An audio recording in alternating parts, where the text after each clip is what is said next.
요한계시록 묵상이 시작됐고 오늘 본문 말씀은 아시아에 있는 7교회 가운데 사대와 그리고 빌라델비아 교회를 향한 우리 주님의 말씀이 선포되어지는 부분을 함께 살펴보게 될 것입니다. 2장 3장을 통하여서 이렇게 아시아에 있는 7교회를 향한 주님의 메시지가 펼쳐지는데요, 오해하지 마실 것은 2장 3장만이 아니고 이렇게 2장 3장에 있는 교회들에게 말씀하신 그 각각의 메시지가 이어지는 이제 4장부터 마지막 22장까지 우리 주님 이 땅에 다시 오실 때까지 이 교회들이 어떤 과정을 거치고 다시 오실 예수님 앞에 어떻게 서야 할 것인지를 계속해서 선포하고 다루어지게 될 겁니다. 7월 한 달 동안 이 요한계시록의 말씀을 서로 나눌 때 성령께서 이 말씀들을 깨우쳐 주셔서 하나님께서 이 세상 속에서 하나님의 백성답게 살아낼 수 있도록 격려가 되고 도전이 되는 그런 말씀이 되시기를 주의 이름으로 축원합니다. 먼저 지도 한 장 보실까요? 이 7교회가 어디에 있는지. 이게 이제 북아프리카와 중동과 유럽의 지도죠. 다음 여기가 이제 오늘날로 얘기하면 여러분이 보시기에 왼쪽은 터키 튀르키예 지역, 그리고 오른쪽은 그리스 지역입니다. 자, 다음이요. 그래서 이 튀르키예 지역에 있는 7교회가 위치한 지역의 모습이고요. 여기에 7교회가 이렇게 되어 있습니다. 네, 이게 7개의 위치입니다. 그러면 여러분 여기에서 먼저 우리가 이해를 하셔야 될 게 뭐냐면 2장 3장을 통하여 아시아에 있는 7교회에게 편지한다라고 하는 것은 단지 이 지역에 있는 7개의 교회에게만 편지한다 이런 얘기가 아니라 7이라는 숫자에 담겨져 있는 상징적인 의미가 있죠. 그것은 완전함입니다. 그래서 7교회를 빗대어서 이 세상에 존재하는 모든 교회에게 우리 주님께서 편지한다 이런 의미입니다. 그런데 이 7교회의 예를 드는 이유는 뭐냐면 7교회마다 각각의 지역의 도시의 상황과 여건이 다르다는 얘기입니다. 그 배경이 다 상이하다는 얘기예요.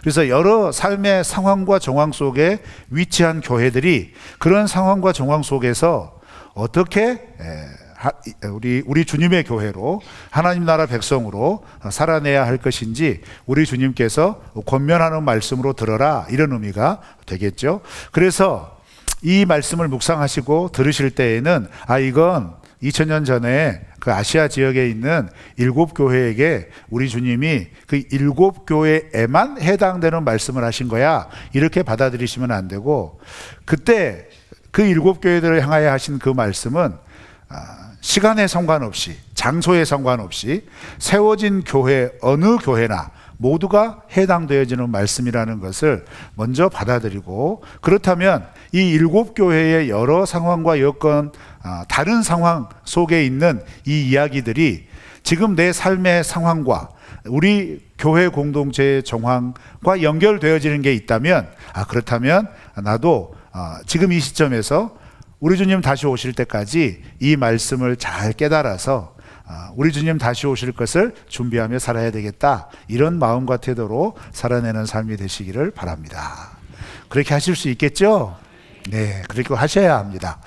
그래서 오늘 읽었던 본문 말씀은 사대교회와 빌라델비아 교회를 향하여서 우리 주님이 하신 말씀인데요. 자, 먼저 사대교회에 대해서 살펴보는데 오늘은 주로 사대교회만 살펴볼 겁니다. 왜냐하면 1부 때 해보니까 빌라델비아까지 못 하겠더라고요. 정말 그랬어요. 그래서 다 준비했지만 빌라델비아 교회에 관련된 말씀은 오후에 제가 보내드리는 묵상글을 읽어보시기를 바랍니다. 그러면 거기에서 사대교회와 연결되어지는 메시지가 살펴지게 될 겁니다. 그리고 또 이제 말씀을 살펴보면서 비교를 하셔야 될 게 뭐냐면 오늘 본문 말씀으로만 비교를 해볼게요. 먼저 1절을 읽어보겠습니다. 1절 시작. 사대교회의 사자에게 편지하라. 하나님의 7 영과 7 별을 가지시니가 이르시되 내가 네 행위를 아노니 네가 살았다 하는 이름은 가졌으나 죽은 자라. 네, 1절부터 6절이 사대교회를 향한 주님의 말씀인데요. 자, 1절이 사대교회를 향하여 말씀하시는 주님의 모습이 어떻게 묘사가 되어 있죠? 그 주님을 어떻게 표현을 하고 있어요?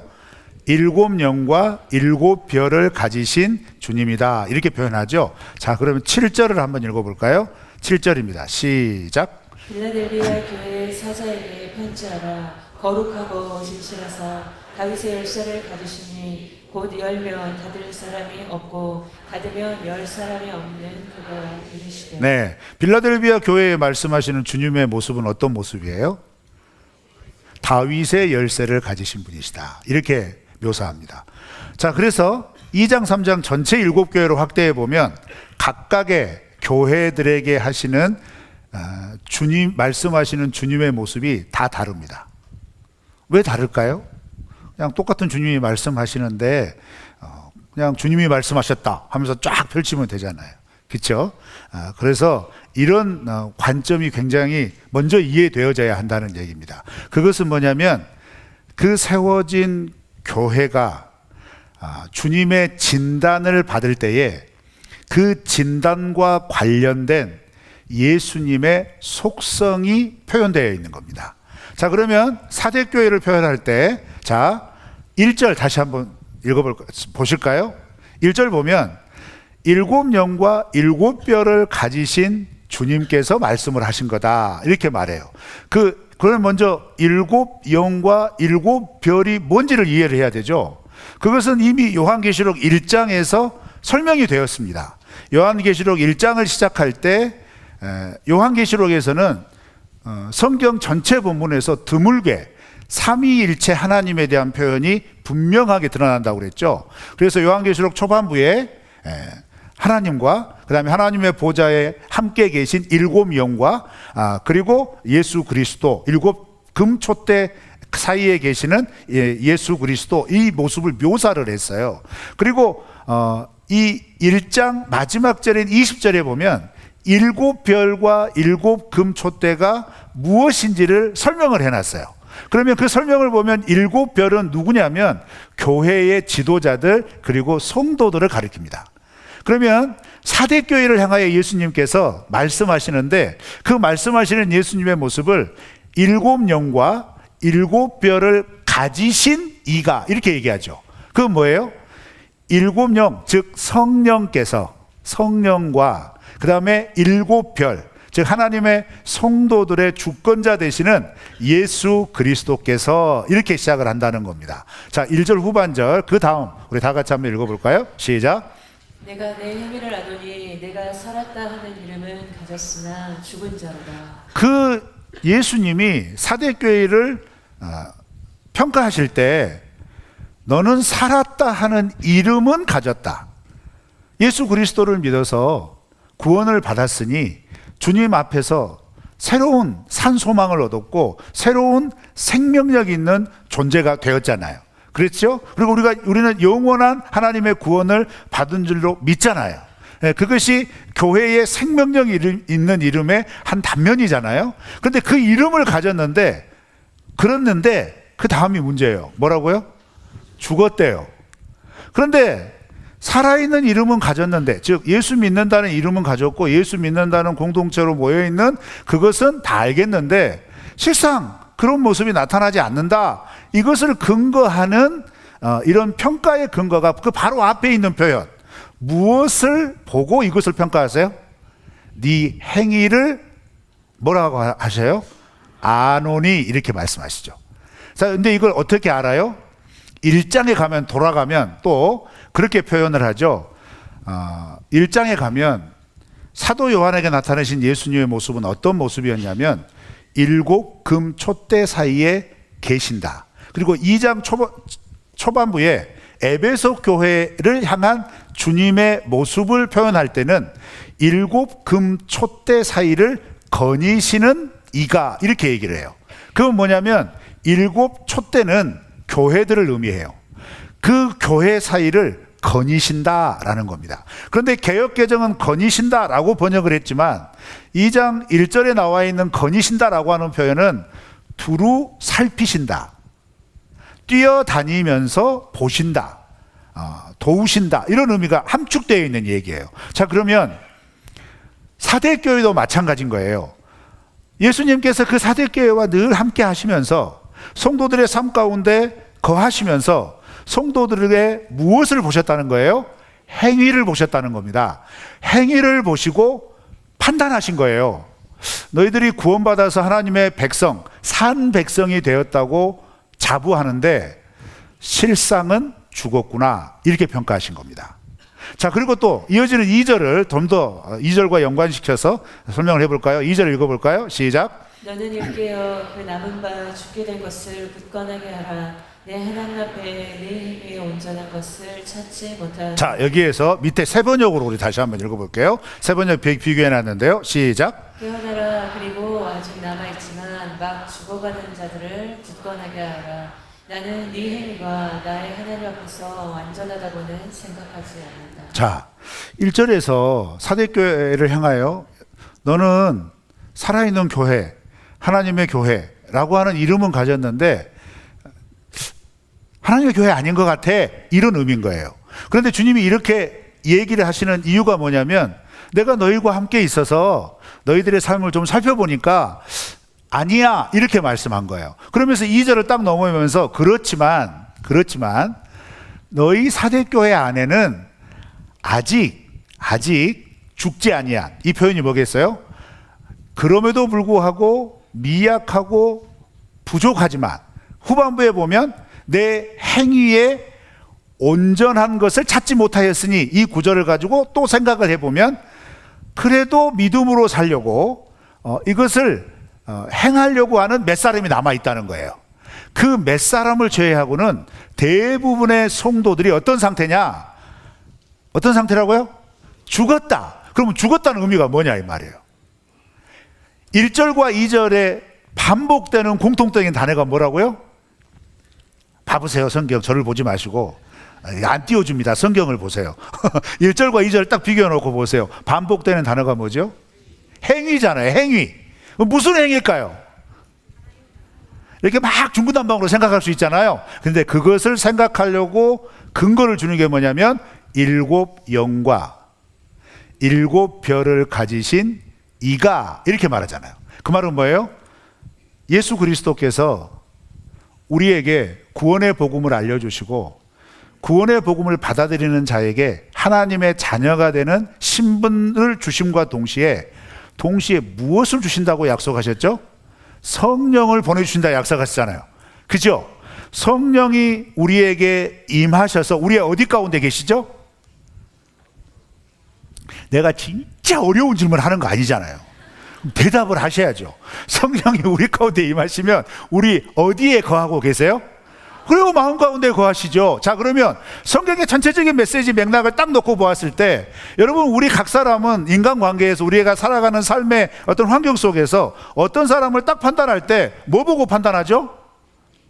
그렇죠. 보이는 외모로 판단하죠. 성경의 메시지가 얘기하잖아요. 사람들은 외모로 판단하지만 하나님은 그래요. 중심, 마음을 보신다고 그랬어요. 자, 그러면 예수님을 믿는 우리가 마음이 새롭게 됐죠. 왜 새롭게 됐어요? 성령님이 오셨으니까요. 그죠? 그 성령님이 오셔서 우리를 완전히 새롭게 해주셨는데, 어라? 새롭게 해주신 마음, 새롭게 해주신 삶이 아니라, 그런 행위가 아니라, 아니 교회 다닌다고 그러고, 아니 믿음 생활 한다고 그러고, 신앙생활 한다고 그러는데 어때요? 주님 보시기에, 여기서 중요한 건 주님 보시기에요. 주님 보시기에, 사람들 보기에는 신앙생활 잘한다는 얘기예요. 이해하시겠어요? 주님이 보시는, 중심을 보실 때에는 죽었다, 이렇게 말한 거예요. 자, 그럼 우리가 이제 먼저 이거 고민을 좀 해봐야 돼요. 주님은 왜 이렇게 표현하셨을까? 사실 여러분, 7개 교회들에게 주님이 말씀하실 때에는 뜬금없이 그들의 삶과 관련 없이 이야기하지 않으십니다. 그 교회가 위치한 도시, 지역의 역사적인 배경, 특징, 그리고 그 지역에 살고 있는 사람들은 단어만 들어도 딱 알 수 있는 그런 이해를 전제하고 이 말씀을 하시는 거예요. 그러니까 사대교회 성도들이 이 말을 딱 들었을 때에는 어떤 느낌이 들 거냐면 이런 느낌이 드는 거예요. 우리는 주일마다 모여서 예배 드리는데, 우리는 주일마다 모여서 성만찬 행하는데, 우리는 주일마다 모여서 함께 기도하고 찬양하는데, 이거예요.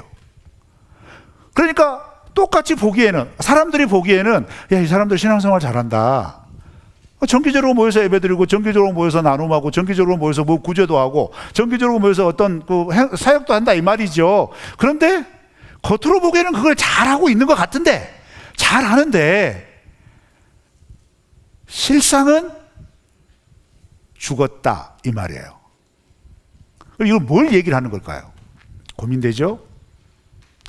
그것을 이해하기 위한 첫 번째 힌트가 일곱 영, 즉 성령입니다. 즉 성령께서 우리에게 깨닫게 해주시고 알게 해주시고 살아내도록 이끌어 주시는 대로 살았을까요? 살지 않았을까요?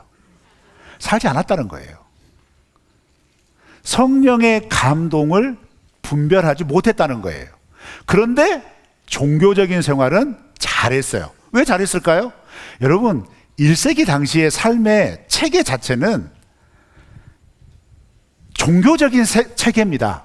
그러니까 하나님을 믿지 않아도 다른 우상을 이미 섬겼고, 그 우상을 섬기는 문화 속에 너무 자연스럽게 살고 있었던 거예요. 그러니까 말을 하고 뭔가를 살아가는 삶의 체계 속에 있고, 그리고 뭐 내 삶을 살아가는 기반 자체가 모두가 다 이 우상과 관련된, 여러 신과 관련된 체계 속에 이미 세팅이 되어 있다는 얘기예요. 자, 예를 들자면 1세기 당시에 이 일곱 교회에 공통적으로 해당이 되는 건데, 이 아시아 지역, 로마가 다스리는 이 아시아 지역의 통치 그리고 삶의 체계는 어떤 체계냐면 철저하게 우상에 기반한 삶의 체계들을 가지고 있었어요. 예를 들어서 이런 겁니다. 상업활동하기 위해서, 먹고 살기 위해 물건을 사고 팔기 위하여서 어떤 일을 할 때에는 그냥 혼자 내가 알아서 하는 게 아니라 조직이 있어요. 조직, 길드라고 하는 조직이 있어요. 그런데 문제는 이 길드라고 하는 조직은 무엇에 전제가 되어 있냐면, 길드마다 자기들이 섬기는 수호신이 있습니다. 그러니까 수호신에게 공통적으로 제사하고 섬기는 과정을 통해서 이 상업거래가 이루어지게 되어 있는 거예요. 그런데 이런 상황 가운데서 어떤 사람이 복음을 들었어요. 복음을 듣고 그 길드 속에 속해 있는 사람이 복음을 듣고 하나님을 믿게 됐어요. 예수님을 나의 구원자로 믿게 되었고, 그래서 새로운 삶을 살게 되었어요. 그래서 주일마다 교회 공동체 나와서 함께 예배드리고 교제하고 나눔하고 기도하고 그의 일상의 삶 가운데서 내가 하나님의 사람이 되었습니다 라고 하는 것을 드러냈다 이 말이죠. 자, 그런데 그렇게 드러내서 주일은 그렇게 했을지 모르지만 이 사대교회 이야기가 우리에게 던져주는 건 뭐냐면, 일상의 삶의 기반에서는 성령의 깨우침을 따라 살아가지 않았다 이 말인 거예요. 그러면 성령은 무엇을 깨우쳐 주냐 이 말이에요. 성령이 하시는 일이 뭐냐 이 말이죠. 예수님께서 제자들에게 이제 자신이 하나님의 보좌 옆으로 돌아가고 이렇게 시작된 하나님의 나라가 계속해서 이어나가고 나아가기 위하여서 성령 하나님을 보내주신다고 약속을 하셨고, 그 성령 하나님은 오셔서 무슨 일을 하실 거다고 분명히 말씀하셨냐면, 내가 너희에게 가르친 것들을 생각나게 할 거다, 배웠던 것들을 깨닫게 해줄 거다, 깨달은 것들을 어떻게 살아갈 것인지 지혜를 줄 것이고 힘을 줄 것이다. 이게 성령의 역할이라는 얘기예요. 자, 그러면 이런 성령의 역할이 우리 가운데 예수님을 믿고 나서 수준에 따라서 다르겠지만 모두에게 일어난단 말이에요. 예수님을 믿으면 믿기 전에 전혀 의식하지 않았던 어떤 거리낌들이 생길 때가 있다 이 말이에요. 예수님을 믿기 전에는 그냥 그렇게 당연하게 즐겼고 당연하게 누렸던 것들이 예수님을 믿은 다음에 내가 성격적인 지식은 없더라도 뭔가 마음에 캥기는 감정들이 한 번씩 일어날 때가 있다 이 말이죠. 여러분, 그런 감정 느껴본 적 있으시죠? 여러분은 그리스도인입니다. 대답 안 하신 분들은 좀 문제가 있어요. 그러니까 이렇게 대답할 때는 그냥 아멘 해버리세요. 아멘. 참 이렇게 설교할 때 참 이러면 안 되는데, 아유, 이런 기질을 나오려고 그래요. 근데 자 보세요. 이렇게 이제 거리낌이 일어나고 했을 때 말씀을 몰랐을 때는 단지 감정으로만 일어나는데 신앙생활 하다 보면 말씀을 읽게 되고 말씀을 듣게 되고 이런 것들이 축적이 되어지면 그런 꺼리끼는 생각과 함께 어떤 말씀이 툭 떠올리죠. 딱 한 분, 딱 한 분, 뚝 떠오른단 말이에요. 그러면 이게 무슨 말이냐면 예수님이 사대교회 하신 말씀은 그거예요. 그렇게 뚝 떠올리는 말씀은 어떤 말씀이어야 되냐면 구원받고 하나님의 인도하심을 신뢰하고 그 예수님의 구원의 은혜에 살고 있는 사람들은 그 말씀을 붙잡고 변화돼야 돼요. 그 말씀을 붙잡고 믿음으로 살아내야 돼요. 자, 그런데 이렇게 믿음으로 살아낼 때 조금 전에 설명한 내가 상인이어서 길드 조직에 가입이 돼 있어요. 그러면 충돌이 일어나겠어요? 안 일어나겠어요? 당연히 일어나겠죠. 일어날 때 성령께서 탁 생각나게 하시는 말씀, 그리고 마음의 담대함, 그리고 의지, 이런 걸 가지고 나 이제부터 수호신에게 절하지 않을 거야. 나 이제부터 수호신에게 제물 바치지 않을 거야. 자, 이 결정을 하고 딱 이야기하는 순간 어떤 불이익을 당하게 된다고요? 그래? 그럼 넌 나가, 이거예요. 그래서 요한계시록에 여기에 뭐 받지 않고 뭐가 이렇게 뭐 표 받지 않으면 뭣도 살 수 없고 뭣도 가져갈 수 없고, 이 말이 그 말인 거예요. 바코드 찍히고 안 찍히고 그게 아니라 이 말이에요. 아시겠어요? 바코드가 무엇이고 무엇이 이게 아니란 말이에요. 이게 기본적으로 여기서부터 출발한 거예요. 그것은 뭐냐면 성령의 인도하심과 성령의 깨우침과 성령의 역사하심에 분별하지 않고, 그런데 여러분 기억하세요? 성령과 동행하고 민감하게 분별하면서 깨우치지 않아도 종교생활을 할 수 있다 이 말이에요. 그래서 2절 말씀에 예수님이 뭐라고 표현해요? 네 행위가 온전하지 못하다. 흉내는 낸다 이 말이에요. 그런데 흉내는 내는데 이미 전혀 쉽게 얘기하면 다신론자가 돼버린 거예요. 다원화 돼버린 거예요. 이 신도 믿어도 되고 저 신도 믿어도 되고 뭐로 가도 천국만 가면 되는 거 아닙니까? 이런 거예요. 그런데 성경은 그 수많은 종교의 가르침 속에서 유일하게 구원은 오직 한 길, 예수 그리스도, 이렇게 외치잖아요. 그러니까 이 믿음을 붙잡고 나아갈 때는 1세기 당시에는 어떤 일이 벌어지느냐? 삶의 체계에서 소외당하는 불이익을 감수해야 돼요. 자, 그렇다면 이게 어느 정도였을까라고 생각하면 사대 지역은요 굉장히 부유한 지역이었어요. 배경을 살펴보면 사대 지역은 이때 당시 약 450m 해발 위에 3면이 절벽이 되어 있고 그 주위로 넓은 평원이 펼쳐져 있어요. 그래서 이 지역은 전통적으로 어떤 산업이 발전했느냐? 양모 산업이 발전했어요. 오늘날로 말하면 섬유 산업이 발전됐다는 거예요. 그리고 이 지역에서 나오는 특산품이 뭐냐면 그냥 특산품이 아니라 그 연결되어져 있는 건데요. 그 지도자들, 귀족층이 입는 아주 그 좋은 섬유들, 그런 섬유들이 생산되는 곳이었어요. 그리고 이제 본문 말씀에서도 나오는 표현이 나오잖아요. 흰옷. 우리가 이제 1절부터 6절 보면 후반부에 보면 흰옷을 입고 함께 나랑 거닐게 될 거다, 이렇게 예수님이 이 성령을 동행하고 성령을 따라 살아가는 삶에게는 이렇게 해주겠다라고 하는 그 축복의 말씀을 사대교회에게 주시면서 흰옷이란 표현이 나오잖아요. 개역개정은 흰옷이라고 번역을 했지만 원문은 세마포예요. 사대 지역에서 생산되는 세마포라 이 말이에요. 그러니까 산업의 중심지예요, 사대가. 그러면 얼마나 많은 길드가 강력하게 구축이 되어 있겠냐 이 말이에요. 또 여기에 정말 중요한 산업 물품 하나가 그리고 삶 속에서 정말 귀중하게 여기는 것들이 생산되는데, 사대 지역은요 금 생산지로 유명했어요. 금이 나오고 그 금을 재련을 해서 파는 그 산업의 중심지예요. 그래서 여러분 이 사대 지역은 우리도 이제 그 신화 가운데 이런 신화 있잖아요. 마이다스의 손 아십니까? 미다스의 손이라고도 하죠. 그 이야기 아시죠? 만지는 것마다 금이 돼버리는 그 이야기의 근원지예요. 그 정도로 금 생산이 활성화되어 있는 거죠. 자, 그러면 여러분 잘 생각해 보세요. 우리가 쉽게 지나치면 안 돼요. 기간 산업이잖아요. 섬유 산업. 기본적인 의식주 가운데 우리가 살아가는데 필요한 가장 기본적인 물품이 생산되어지는 생산 도시. 그것을 생산하고 유통하기 위한 상업 조직이 발달되어 있는 도시. 그래서 이 사대라고 하는 도시는 1세기 당시에 인구가 어느 정도였냐면 최소 6만에서 최대 10만이 사는 대도시였습니다. 지금이야 뭐 이 정도는 뭐 그런 것밖에 안 됐나라고 생각하지만 그때 당시 6만에서 10만의 도시는 별로 많지 않았어요.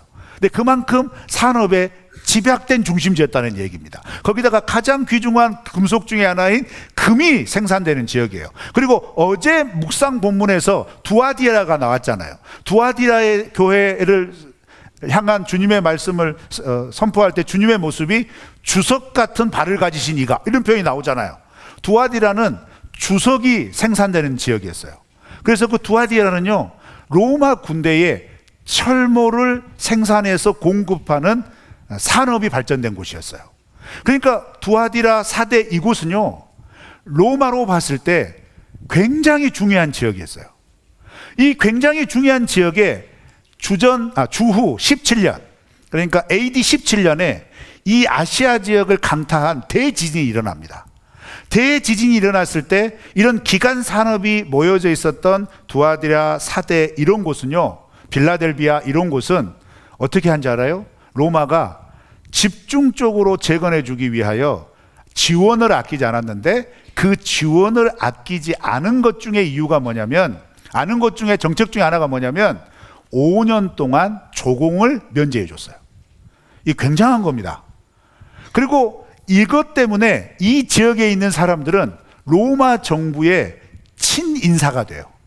친로마파가 된 거예요. 친로마파가 되어서 사대 지역을 비롯해서 빌라델비아, 특별히 이제 다음 이야기 빌라델비아 주민들은 이렇게 해준 것에 너무 감사를 해가지고 이 요한계시록이 쓰여질 즈음 되는 AD 90년, 이 AD 90년에 로마를 통치했던 왕이 도미티아 황제입니다.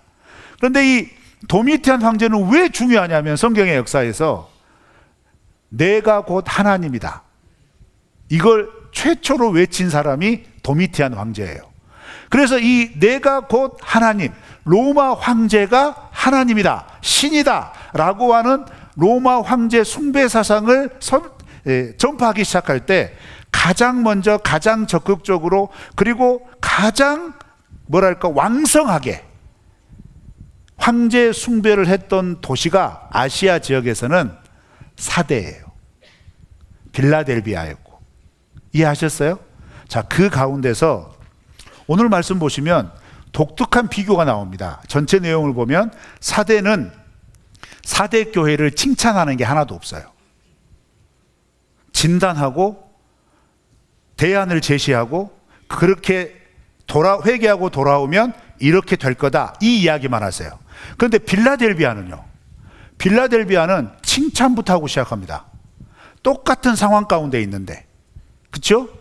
그래서 사대교회는 칭찬받지 못한 교회, 그리고 빌라델비아는 서머나 교회와 더불어서 주님의 칭찬이 특별했던 교회, 이렇게 딱 분류가 돼요. 자, 그러면 이런 전체적인 상황으로 정리를 해보면 이거예요. 사대교회는요, 자기들이 살고 있는 삶의 기반이 굉장히 중요한 1차 산업에 기반되어 있고 특수 산업에 기반이 되어 있는 거예요. 금, 세금 같은. 그러면 자기가 예수를 믿어서 구원을 받고 하나님의 백성이 됐다는 것을 툭 드러냈을 때, 그리고 내가 이제는 다시는 길드의 수옷은 섬기지 않고 황제 숭배하지 않고 나의 살아계신 유일하신 하나님만 믿겠다라고 선포하는 순간 그 부유한 지역 속에서 믿음으로 살아가는 성도의 삶은 어떻게 되겠어요? 가난하게 됩니다. 이게 핵심이에요. 사대교회는 이게 핵심인 거예요. 그래서 겉으로 보기에는 교회 공동체 이름으로 잘 모였다 이 말이에요. 교회 공동체에 모여서 예배 잘 드렸다 이 말이에요. 그런데 일상에서 성령께서 일상의 각 삶의 영역에서 하나님의 말씀과 하나님의 통치와 충돌이 되는 것들을 마음속으로 도전도 주시고 기록된 말씀을 읽으면서 가르침을 받으면서 깨닫게 해주시고, 그래서 하나님의 백성은 이런 우상 숭배와 우상의 문화 속에서 어떻게 살아야 될 것인지를 분명하게 가르쳐 주셨음에도 불구하고 이들은 어떻게 한 거예요? 타협한 거예요. 타협했습니다. 타협한 그 모습은 겉으로 보기에 예배는 여전히 드리는 예배 공동체였고, 겉으로 보기에는 그리스도의 아름다운 교제가 나타나는 교제 공동체였고, 겉으로 보기에는 그 부유한 상황 속에서 자기들의 삶이 편안하고 안락하기 때문에 할 수 있는 것 어느 것 하나 다 빠짐없이 세상과 다름없이 그것을 누리고 있었다는 얘기입니다. 그런데 그렇게 하더라도 여전히 주일날은 교회로 모였고 예배를 드렸고 하나님의 말씀을 들었고 찬양을 했고 기도를 했다 이 말이에요. 겉으로 보기에는 아무런 이상이 없다 이 말이에요. 그렇지만 일상에서 성령께서 말씀을 통해 깨우쳐 주시고, 말씀을 통해 도전하여 주시고, 말씀을 통해 하나님의 백성으로 이렇게 살아내야 한다라고 이끄는 그 이끔에는 어떻게 했다는 거예요? 나 길드에 속해 있는데, 이거 결단하면 나 쫓겨나는데, 이거 하지 못하면 내 생업이 안 되는데, 적절한 타협점을 찾아서 살아갔다는 겁니다. 그 모습을 주님은 죽었다 표현한 거예요. 그러면 이 사대교회의 메시지는 우리에게 분명한 메시지를 줍니다. 뭐죠? 첫째, 겉으로 보기에 좋은 교회, 겉으로 보기에 많이 모이는 교회, 겉으로 보기에 뭔가 열심히 하고 있는 교회, 그런 교회에 내가 열심히 동참하고 있어요. 열심히 참여하고 있어요. 열심히 뭔가 땀도 흘리고 있어요. 그런데 겉으로 보기에는 모두 신앙생활 잘하게 보이는 겁니다.